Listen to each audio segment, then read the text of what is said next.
Assalamualaikum warahmatullahi wabarakatuh. Perkenalkan, nama saya Fathan Anwaruddin, guru mata pelajaran Pendidikan Agama Islam SMP Muhammadiyah 1 Melati yang beralamat di Jalan Magelang KM 7,5 Sendangadi, Kapanewon Melati, Kabupaten Sleman, Daerah Istimewa Yogyakarta. Saya adalah mahasiswa pendidikan profesi guru dalam jabatan batch 2 tahun 2025. Nomor induk mahasiswa 25404112079 pada LPTK Universitas Islam Negeri Sunan Kalijaga, Yogyakarta. Pada hari ini, Rabu tanggal 8 Oktober tahun 2025, saya akan melaksanakan tugas akhir pendidikan profesi guru, yaitu uji kinerja pada siswa kelas 8C SMP Muhammadiyah 1 Melati dengan materi Sejarah Kepemimpinan Islam pada masa Daulah Fatimiyah. Selamat menyaksikan. Billahi bisabil haq wastabiqul khairat. Assalamualaikum warahmatullahi wabarakatuh. Bismillahirrahmanirrahim. Assalamualaikum warahmatullahi wabarakatuh. Waalaikumsalam warahmatullahi wabarakatuh.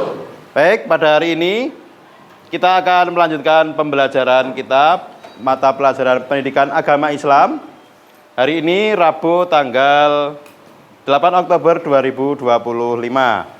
Untuk itu, sebelum pembelajaran kita mulai, terlebih dahulu kita bersama-sama berdoa yang akan dipimpin oleh ketua kelas. Untuk itu kepada ketua kelas, Bapak persilahkan. Marilah teman-teman, sebelum kita memulai pelajaran, lebih baik kita berdoa terlebih dahulu. Berdoa mulai. Bismillahirrahmanirrahim. Raditu billahi rabba wa bil islami dina wa bi Muhammadin nabiyya wa rasulah. Rabbi zidni ilma warzuqni fahma. Amin. Pada kesempatan pagi hari ini, semua sehat? Sehat. Semua sehat? Sehat. Alhamdulillah. Alhamdulillah. Oke, baik. Untuk itu, terlebih dahulu untuk memulai semangat kita pada pagi hari ini, pada pembelajaran Pendidikan Agama Islam, materi pelajaran pendidikan tarikh yaitu Daulah Fatimiyah, sejarah perkembangan Islam pada masa Daulah Fatimiyah. Terlebih dahulu mari kita coba untuk merefleksikan diri kita terlebih dahulu dan juga untuk melakukan perenggangan terlebih dahulu agar tidak tegang dalam pembelajaran. Nah, untuk itu Bapak minta kepada kalian untuk bersama-sama mengikuti, kita tepuk terlebih dahulu. Kalau kau suka hati tepuk tangan. Kalau kau suka hati tepuk tangan.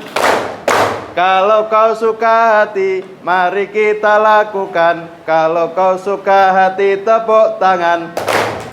Tepuk tangan untuk semua. Ya, baik. Bapak pastikan dan juga Bapak inginkan sekalian semua sehat, dalam keadaan sehat walafiat, dan nanti dapat mengikuti pembelajaran ini dengan baik. Nah, untuk itu, sebelum pembelajaran dimulai, akan Pak Fatan terlebih dahulu lakukan presensi. Pertama, Adelia hadir,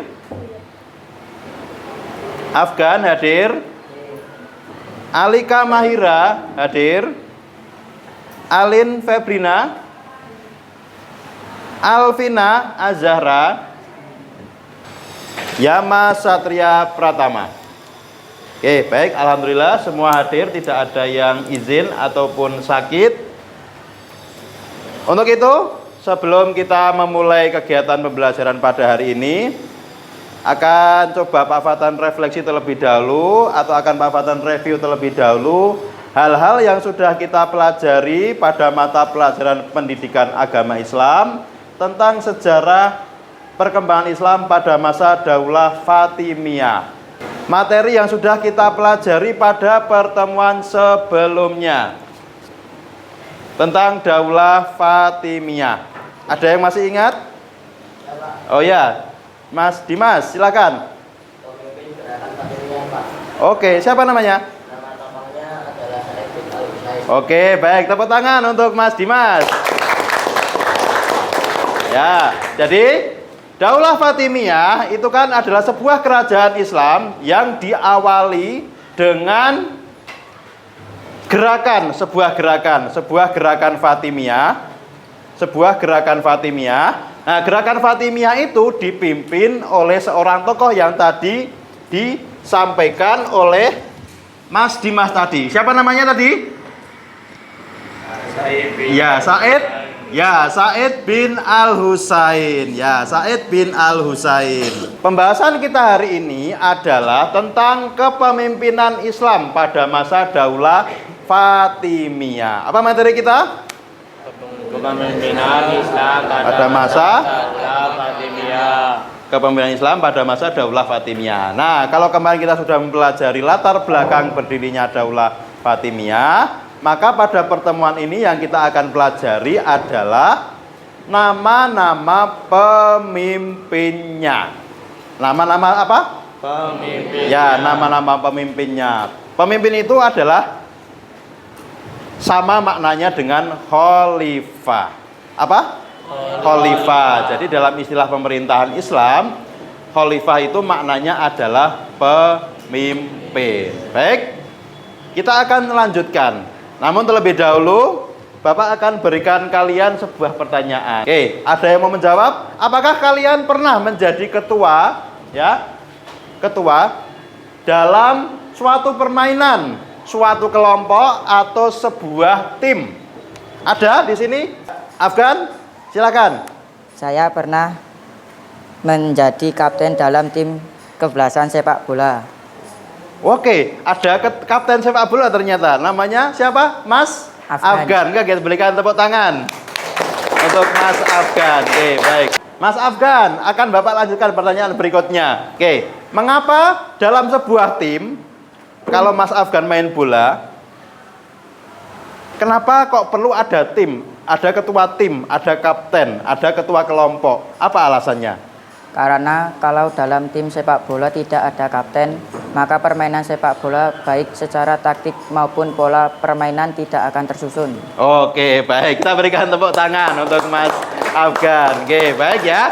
Jadi fungsinya pemimpin tadi menurut jawabannya Mas Afgan adalah ketika sebuah tim tidak ada pemimpinnya, maka sepak bola tadi yang memiliki banyak taktik tidak akan berjalan taktiknya. Kalau kita melihat sepak bola itu kan taktiknya banyak. Ada taktik menyerang, ada taktik bertahan. Betul ya Mas Afgan ya? Betul. Yang menjadi atlet sepak bola ada menyerang, ada bertahan. Kalau itu tidak ada kaptennya, maka tidak akan berjalan dengan baik taktik yang ditetapkan oleh pelatih tadi. Maka kemudian di sekolah pun juga ada namanya kepala sekolah. Di kelas ada ketua kelas.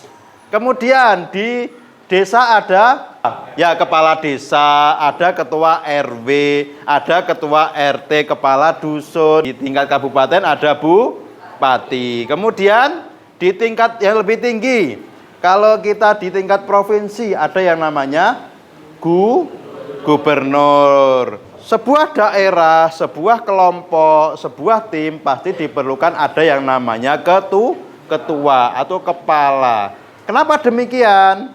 Karena kalau tidak ada ketua, tidak ada kepala, tidak ada pemimpin dalam sebuah daerah, maka daerah itu akan menjadi tidak teratur. Nah, maka dari itu, kalau kita melihat dari sejarah Daulah Fatimiyah, kenapa kemudian kita mempelajari pemimpin-pemimpin Islam pada masa Daulah Fatimiyah, kita akan ini melihat bagaimana pola keberhasilan yang dimiliki oleh masing-masing khalifah. Apa yang terjadi jika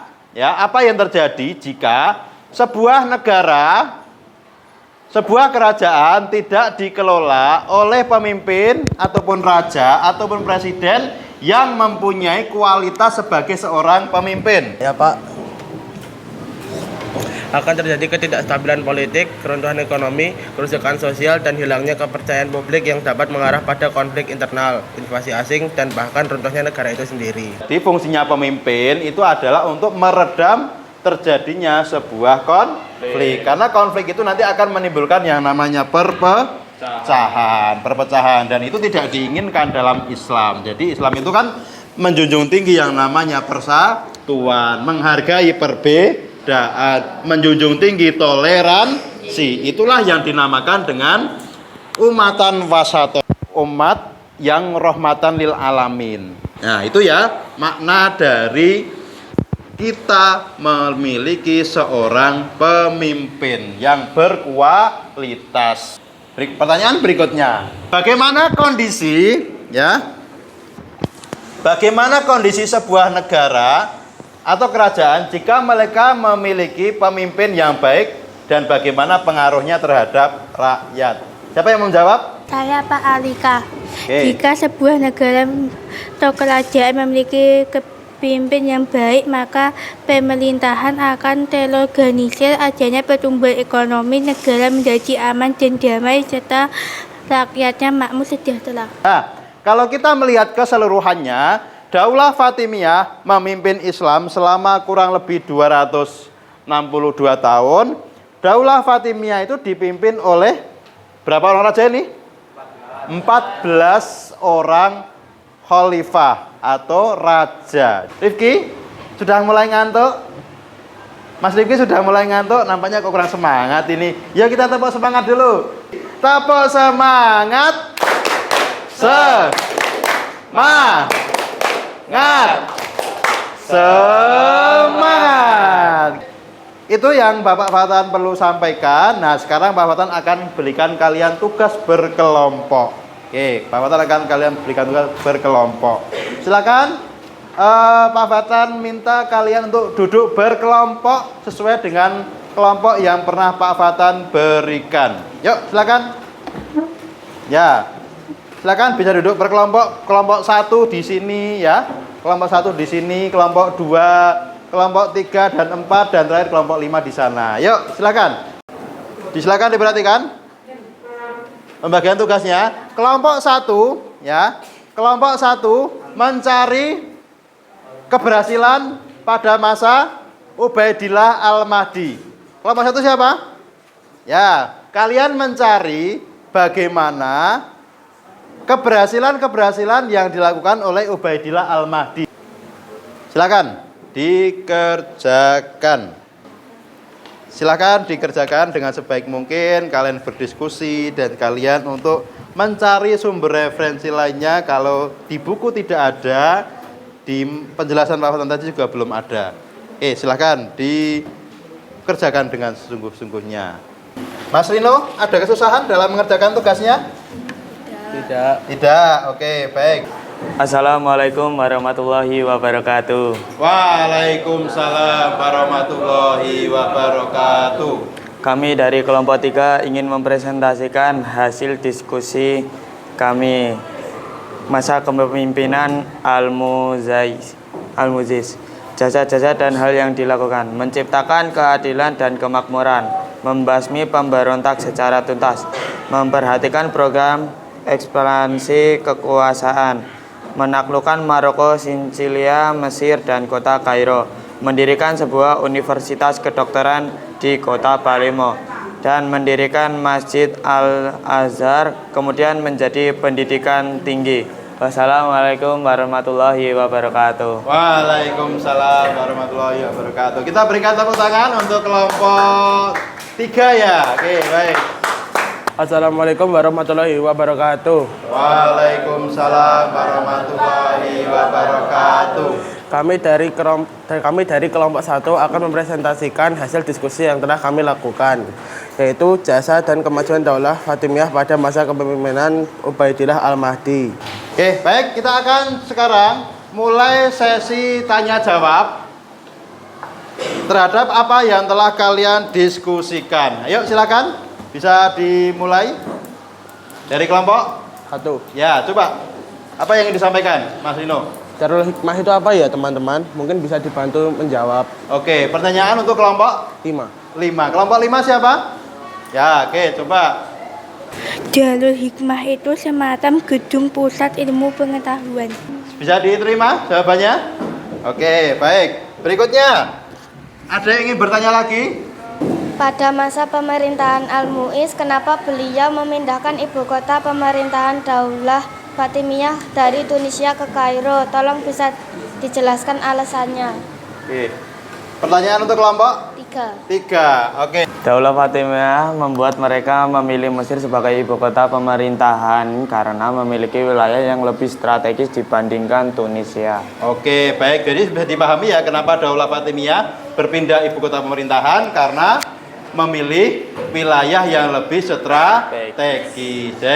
Ini Pak Fatan akan memberikan penguatan materi tentang bagaimana Daulah Fatimiyah itu ada melalui video yang nanti Pak Fatan akan berikan. Oke, baik, silakan disimak dan diperhatikan. Putri Nabi Muhammad. Syiah Ismailiyah sendiri merupakan salah satu cabang dalam Syiah yang memiliki akar teologi dan sejarah dalam perkembangan Islam pasca wafatnya Imam Ja'far al-Sadiq, imam ke-6 dalam tradisi Syiah. Ismailiyah merupakan nama yang merujuk pada Ismail bin Ja'far, yakni putra tertua Imam Ja'far al-Sadiq yang dianggap sebagai imam ke-7 oleh pengikut Syiah Ismailiyah. Kita melihat di satu video ini ada istilah namanya Syiah Ismailiyah. Itu apa? Apa itu Syiah Ismailiyah? Syiah Ismailiyah itu adalah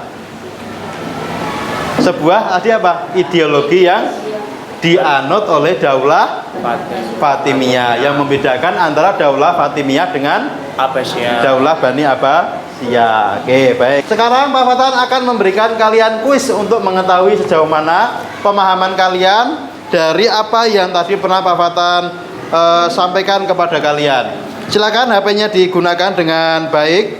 Pak Fatan akan berikan linknya untuk mengerjakan melalui grup WA yang kalian miliki. Oke. Alhamdulillah di sini rekapannya sudah banyak nilai yang mendapatkan 100. Di sini ada 15 orang. Nah, ini beberapa siswa yang belum KKM ya. Nanti akan Pak Fatan berikan tugas kembali atau kalian bisa mengerjakan ulang tugas yang Pak Fatan berikan. Pak Fatan akan mengirimkan kembali sebuah form berjumlah 5 yang harus kalian isi. Oke, silakan bisa kalian lihat pada grup WA yang Pak Fatan telah sampaikan. Hanya beberapa pertanyaan saja untuk refleksi bagaimana kalian kesannya mengikuti pembelajaran hari ini dan apa yang akan kalian ingin tahu pada pertemuan selanjutnya. Pak Fatan perlu sampaikan kegiatan pembelajaran yang akan kita tempuh pada pembelajaran berikutnya, yaitu adalah tentang bagaimana kemajuan Islam pada masa Daulah Fatimiyah. Di samping itu kita juga besok akan mempelajari nama-nama tokoh ilmuwan yang lahir pada masa Daulah Fatimiyah. Terima kasih telah mengikuti kegiatan pembelajaran pada pagi sampai dengan siang hari ini. Kita hari ini telah mempelajari bagaimana pola kepemimpinan Islam pada masa Daulah Fatimiyah, dan tadi sebagaimana Pak Fatan sampaikan, kita besok akan mempelajari bagaimana kemajuan Islam pada masa Daulah Fatimiyah. Nah, untuk itu mari bersama-sama kita akhiri kegiatan pembelajaran pada pagi menjelang siang hari ini dengan bersama-sama kita akan berdoa. Semua perangkat diletakkan di atas meja terlebih dahulu. Mari kita berdoa bersama-sama terlebih dahulu. Mari kita membaca hamdalah. Baik, silakan Mas Rino bisa dipimpin doa setelah belajar. Bismillahirrahmanirrahim. Subhanakallahumma wa bihamdika asyhadu an la ilaha illa anta astaghfiruka wa atubu ilaik. Baik, kita akan bertemu lagi minggu depan pada materi pembelajaran berikutnya, dan dari Pak Fatan cukup. Silahkan dijawab dengan salam yang baik, salam yang sopan, karena salam adalah doa untuk kita semua. Assalamualaikum warahmatullahi wabarakatuh. Waalaikumsalam warahmatullahi wabarakatuh. Tepuk tangan untuk kita semuanya.